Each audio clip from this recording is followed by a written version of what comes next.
हाय, मेरा नाम है Lokesh Tiwari and be financially free channel में आपका एक बार फिर से स्वागत है। अगर आपको बेंचमार्क इंडाइसेस नहीं पता है तो आपके लिए बहुत मुश्किल होगा ये पता करना कि आपका जो इन्वेस्टमेंट है, चाहे वो म्यूचुअल फंड हो या फिर चाहे इक्विटी हो या फिर चाहे अदर सिक्योरिटीज़ हो, आपने जहाँ पे भी इन्वेस्टमेंट किया हो वो बेहतर परफॉर्म कर रहा है या नहीं। आपके इन्वेस्टमेंट के परफॉर्मेंस को समझने के लिए आपको बेंचमार्क को समझना बहुत ज़्यादा ज़रूरी है। बेंचमार्क को समझने से पहले कुछ बेसिक चीज़ें पहले समझ लेते हैं। जैसे कि जब भी हमें इन्वेस्टमेंट करना होता है स्पेसिफिकली स्टॉक मार्केट में, तो हमारे पास दो एवेन्यू है। Number 1 BSE, number 2 NSE। BSE stands for Bombay stock exchange and NSE stands for national stock exchange. अब इन दोनों को पूरा एक बार डिटेल में देखते हैं, उसके बाद we will go through the different benchmark indices and that will help you to identify whether your investment is performing well और नॉट। चलिए कंप्यूटर स्क्रीन पे चलते हैं और इसको डिटेल में एक बार समझते हैं। इंडाइसेस को समझने से पहले कुछ बेसिक चीज़ें देखते हैं, जैसे कि इंडाइसेस होते कहाँ पे हैं, किस चीज़ के हैं। ये सारे क्वेश्चंस को एक बार देख लेते हैं, ठीक है। एक्चुअली होता क्या है कि हम जितनी भी इन्वेस्टमेंट करते हैं वो मेनली दो जगहों से होते हैं। इक्विटी इन्वेस्टमेंट मेनली, जैसे कि सबसे पहला है हमारा NSE, नेशनल स्टॉक एक्सचेंज, ये आप उसका लोगो भी देख सकते हो। एंड देन सेकेंड नंबर पे आता है BSE, बॉम्बे स्टॉक एक्सचेंज। इन दोनों जगहों से हम अपनी इन्वेस्टमेंट करते हैं। लेकिन अब क्वेश्चन ये है कि यार ये NSE और BSE, ये जो स्टॉक एक्सचेंजेस हैं, इनको पता कैसे करें कि ये अच्छा परफॉर्म कर रहे हैं, नहीं अच्छा परफॉर्म कर रहे हैं, आगे प्रोग्रेस कर रहे हैं, नहीं आगे प्रोग्रेस कर रहे हैं, इस बात का पता कैसे करें। इस चीज़ को मेजर करने के लिए इनके रिप्रेजेंटेटिव बनाए गए हैं, ठीक है। जो NSE का रिप्रेजेंटेटिव है, ठीक है, जो इंडाइसेस है वो है निफ्टी 50। अगर आपको जानना है कि NSE ग्रो कर रहा है या नहीं ग्रो कर रहा है तो आप इसको निफ्टी 50 से चेक कर सकते हो।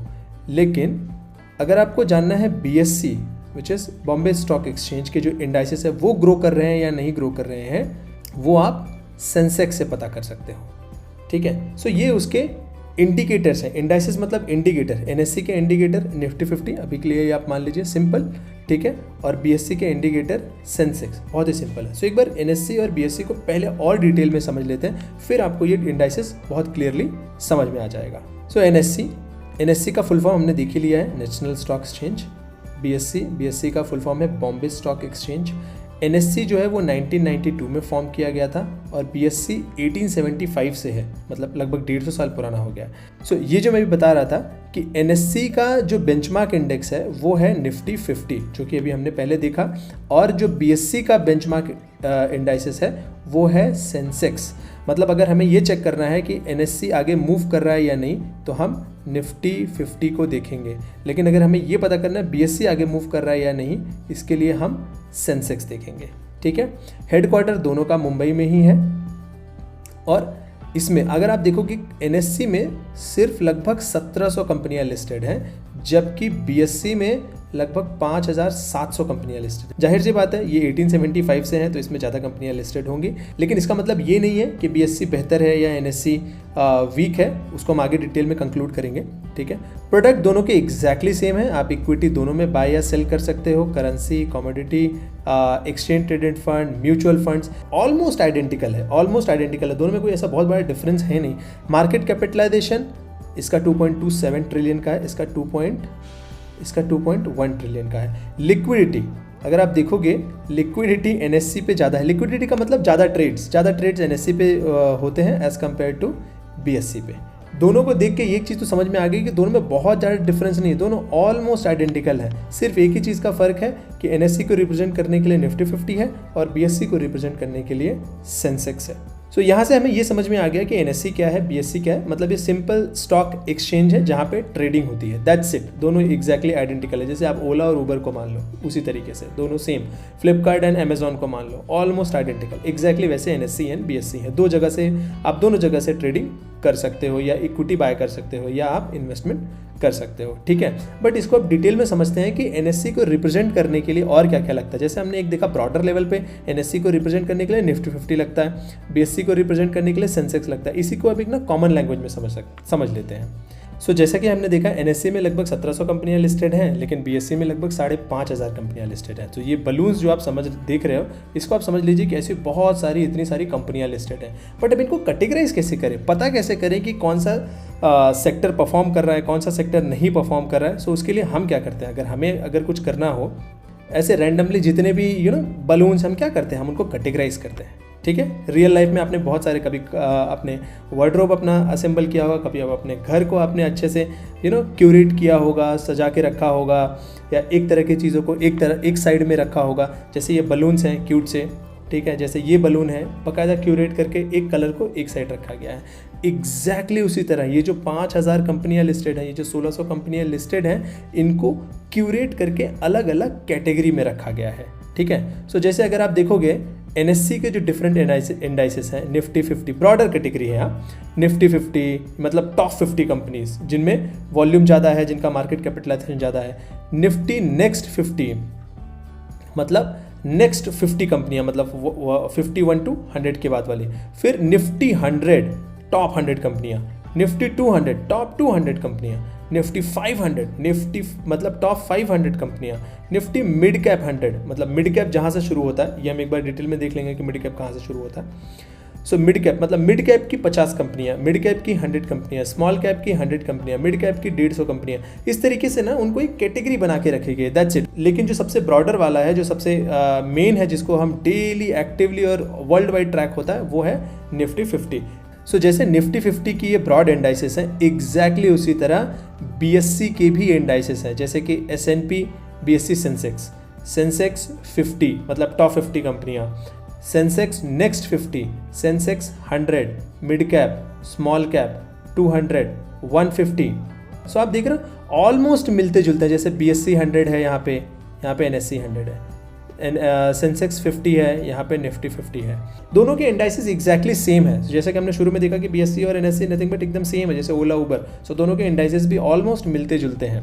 ठीक है, बट और इसके अलावा ये तो हो गया ब्रॉडर इंडाइसेस, इसके अलावा कुछ और तरीके से भी कैटेगराइज किए। जैसे हम चीज़ों को कभी कलर से करते हैं, कभी साइज से करते हैं, वैसे ही और भी तरीक़ों से यहाँ पे इंडाइसेस को कैटेगराइज किया गया है।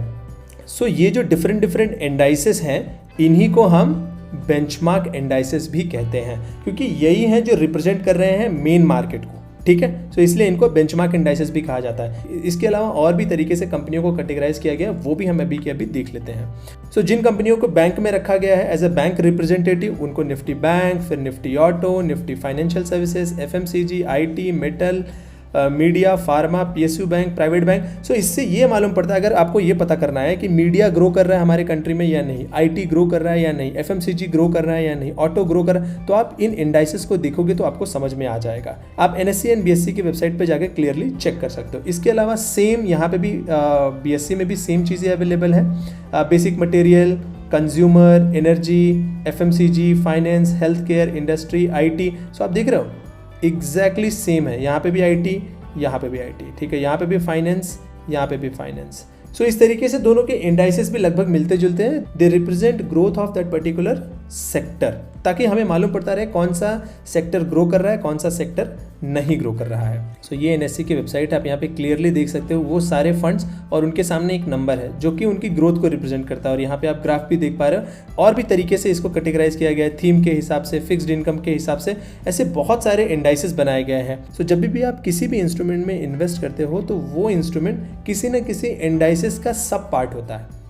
सो इसलिए जो इंडाइसेस हैं उसको बेंचमार्क कहते हैं, और आपका जो इन्वेस्टमेंट है उस बेंचमार्क को बीट करते रहना चाहिए। यही हमेशा लोगों की कोशिश होती है, यही हर फंड की कोशिश होती है कि वो इंडाइसेस को बीट करें, इंडाइसेस से बेहतर रिटर्न ला के दें। सो इसी कैटेगराइजेशन को एक बार एक्सेल शीट में समझने का ट्राई करते हैं बेसिक सिंपल तरीके से। जितनी भी टॉप 500 कंपनियां हैं उनको 3 पार्ट में डिवाइड किया गया है। तो टॉप कंपनियां मतलब टॉप 500 कंपनियां, सिंपल। सो टॉप 500 कंपनियों में जो टॉप 100 कंपनियां हैं उन्हीं को लार्ज कैप कहते हैं। जो 101 से 250 मतलब 150 कंपनियां हैं उनको मिड कैप कंपनियां कहते हैं, और जो 251 से 500 वाली कंपनियां हैं उनको स्मॉल कैप कंपनियां कहते हैं। ठीक है, अब लार्ज कैप को भी 2 पार्ट में डिवाइड किया गया है। उसमें जो फर्स्ट 50 कंपनियां हैं उनको निफ्टी 50 कहा जाता है। दूसरी उसके बाद जो 51 से आगे बढ़ती हैं उनको 50 नेक्स्ट 50 कहा जाता है। Similarly mid cap 50, mid cap 100, mid cap 150 मतलब स्मॉल कैप की टॉप 50 कंपनियां, स्मॉल कैप की टॉप 100 कंपनियां, स्मॉल कैप की टॉप 250 कंपनियां। आप अगर तीनों का ग्रोथ एक साथ देखना चाहते हो, large cap, mid cap, small cap, तो Nifty large mid small 500, basically 500 की 500 कंपनियों का आप ग्रोथ एक बार नेट देख लो तो आपको समझेगा तीनों मिलके कितना ग्रो कर रहे हैं। अब इससे आपको एक बेसिक अंडरस्टैंडिंग आ गई होगी। ये जो 500 कंपनियां हैं ये 3 पार्ट में डिवाइडेड है, first 100, then next 150 and then next 250। So ये जो है इसको कहते हैं लार्ज कैप, ये जो है इसको कहते हैं मिड कैप और इसको कहते हैं स्मॉल कैप। सो अगर कोई म्यूचुअल फंड लार्ज कैप में इन्वेस्ट करता है तो उसका जो बेंचमार्क इंडेक्स बनेगा वो टॉप 100 कंपनियों का बनेगा। अगर कोई मिड कैप में करता है तो उसका बेंचमार्क इंडेक्स जो बनेगा वो मिड कैप का 150 कंपनियां बनेगा। और कोई स्मॉल कैप में करता है तो उसका जो बेंचमार्क इंडेक्स बनेगा वो टॉप 250 कंपनियों का बनेगा। एग्जाम्पल के लिए अभी के भी देख लेते हैं। सो जैसे ये एक फंड है यूटीआई निफ्टी इंडेक्स फंड। सो ये जो स्कीम है ये अपने आप को कंपेयर करती है किससे, निफ्टी 50 से। जाहिर सी बात है क्योंकि ये जो फंड है वो निफ्टी 50 में ही इन्वेस्ट कर रहा है, इसलिए इसका जो कंपैरिजन होगा वो निफ्टी 50 से ही होगा। सेम यहाँ पे देख सकते हो आप कि ये मेरे एसेट लार्ज कैप फंड है। आप ये लार्ज कैप फंड है तो जाहिर सी बात है ये टॉप लार्ज कैप की कंपनियों से कंपेयर होगा। मतलब यहाँ पे आप देख पा रहे हो कि ये निफ्टी 100 से कंपेयर किया जा रहा है। सो इस तरीके से आपको आपका म्यूचुअल फंड या जो भी इंस्ट्रूमेंट है उस सही बेंचमार्क से कंपेयर करना है। So this is called benchmark comparison. यहाँ पे आपको लिखा हुआ दिख रहा होगा बेंचमार्क कंपैरिजन। सो इसका कंपैरिजन निफ्टी 100 से होगा, इसका कंपैरिजन स्मॉल कैप से या मिड कैप से नहीं होगा। ठीक है। सो यहाँ पे एक स्मॉल कैप फंड का भी कंपैरिजन देखते हैं। चूंकि ये स्मॉल कैप फंड सिर्फ और सिर्फ स्मॉल कैप कंपनियों में इन्वेस्ट कर रहा है और स्मॉल कैप की टॉप 100 कंपनियों में, विच मीन्स 250 से 350 रेंज में जो 100 कंपनियां आएंगी उनमें इन्वेस्ट कर रहा है। तो इसका जो कंपैरिजन होगा वो निफ्टी स्मॉल कैप 100 से होगा। तो इसके लिए जो बेंचमार्क होगा वो होगा निफ्टी स्मॉल कैप 100 का बेंचमार्क। सो इसका कंपैरिजन इससे होगा। आप इसका कंपैरिजन लार्ज कैप से नहीं कर सकते, नहीं तो फिर जब भी हम म्यूचुअल फंड देखते हैं तो आपको अक्सर दिखेगा कि स्मॉल कैप ज़्यादा रिटर्न दे रहा है as compared to large cap. तो कई बार लोगों को समझता ही नहीं है कि ये भाई लार्ज कैप फंड है, तो लार्ज कैप का फंड का बिहेवियर ही ऐसे होता है, वो इतना ही रिटर्न देता है। जैसे एफडी का बिहेवियर डिफाइंड है कि 5% 6% से ज़्यादा रिटर्न देगा नहीं वो। सो आप वहाँ पर जाके अननेसेसरी एक्सपेक्टेशन नहीं कर सकते। सो क्योंकि लार्ज कैप थोड़े कम रिस्की होते हैं तो वो थोड़ा कम रिटर्न देते हैं, स्मॉल कैप मिड कैप थोड़े ज़्यादा रिस्की होते हैं तो वहाँ पे रिटर्न मिलने की भी संभावना ज़्यादा होती है।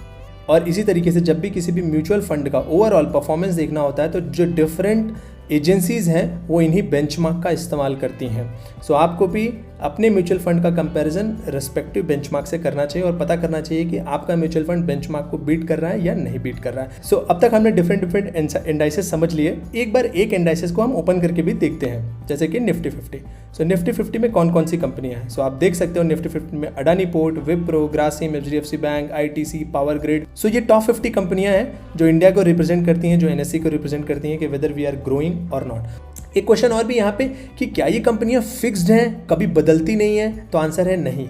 इनका रीबैलेंसिंग होता है, अक्सर इनका रीबैलेंसिंग होता है। जिसमें से पुअर परफॉर्मर होती हैं उनको बाहर कर दिया जाता है और जो अच्छा परफॉर्म करती हैं उनको अंदर ले लिया जाता है निफ्टी 50 के। सो अगर किसी कंपनी को निफ्टी 50 के अंदर आना है तो उसके कुछ क्राइटेरिया होते हैं, कुछ पैरामीटर होते हैं, कुछ परफॉर्मेंस होते हैं। अगर वो उतना दिखा पाती है तो वो निफ्टी 50 के अंदर आती है और निफ्टी 50 में से अगर कोई कंपनियां खराब परफॉर्म करती हैं तो वो बाहर हो जाती हैं। सो जब से निफ्टी 50 शुरू हुआ है तब से सिर्फ 13 कंपनियां ऐसी हैं जो अभी तक इसमें बनी हुई हैं, तब से काफ़ी कंपनियां इसमें बदली जा चुकी हैं। सो अगर आप उन 13 कंपनियों के नाम जानते हो तो प्लीज़ कॉमेंट करके बताओ, ताकि बाकी लोगों को भी मालूम पड़े कि वो 13 कंपनियां कौन कौन सी हैं जो जब से निफ्टी 50 शुरू हुआ है तब से इसमें बनी हुई हैं। इसके अलावा रिसेंट चेंजेस कौन कौन से निफ्टी 50 में हुए हैं वो भी एक बार देख लेते हैं। सो ये विकिपीडिया का पेज है, आप यहाँ पे देख सकते हो कि फरवरी 2019 में ब्रिटानिया की एंट्री हुई थी निफ्टी 50 में और इसने HPCL जो हमारी HP हिंदुस्तान पेट्रोलियम है उसको निकाला गया और ब्रिटानिया को अंदर ले लिया गया। नेस्ले को एंट्री दी गई, India bulls housing finance limited को निकाल के HDFC लाइफ को एंट्री दी गई, वेदांता लिमिटेड को निकाल के दिवीज लेबोरेटरी को एंट्री दी गई। सो इस तरीके से हर 6 महीने में एक बार रीबैलेंसिंग का टाइम आता है। ऐसा ज़रूरी नहीं कि हर बार रीबैलेंसिंग हो ही। जब कोई पुअर परफॉर्मर होता है तो उसको निकाल दिया जाता है और जब कोई अच्छा परफॉर्म करता होता है तो उसको इन ले लिया जाता है। ये जो इंडेक्स है, ये जो कंपनियाँ हैं, ये हमारे कंट्री की ग्रोथ को रिप्रेजेंट कर रही हैं। सो अगर आप किसी भी कंट्री की ग्रोथ को देखना चाहते हो तो आप उसका इंडेक्स देख सकते हो। जैसे आप US का डाउ जोन्स देख सकते हो, आप जापान का निकाय देख सकते हो। वैसे हर कंट्री का अपना एक इंडेक्स है, अपना एक इंडाइसिस है, अपना एक बेंचमार्क है जो उस कंट्री की ग्रोथ को कंटिन्यूअसली रिप्रेजेंट करता है। आई होप अब आपको बेंचमार्क इंडाइसिस बहुत क्लियरली समझ में आ गया होगा और अब आप जाके अपने इन्वेस्टमेंट्स को चेक करेंगे कि आपका इन्वेस्टमेंट इन बेंचमार्क इंडाइसिस को बीट कर रहा है या नहीं, और अगर नहीं भी कर रहा है तो कितना पीछे है और क्यों है। सो इन सारी चीज़ों को पता करने के बाद you will upgrade your investment strategy. ठीक है, सो मिलते हैं नेक्स्ट वीडियो में। Thank you so much.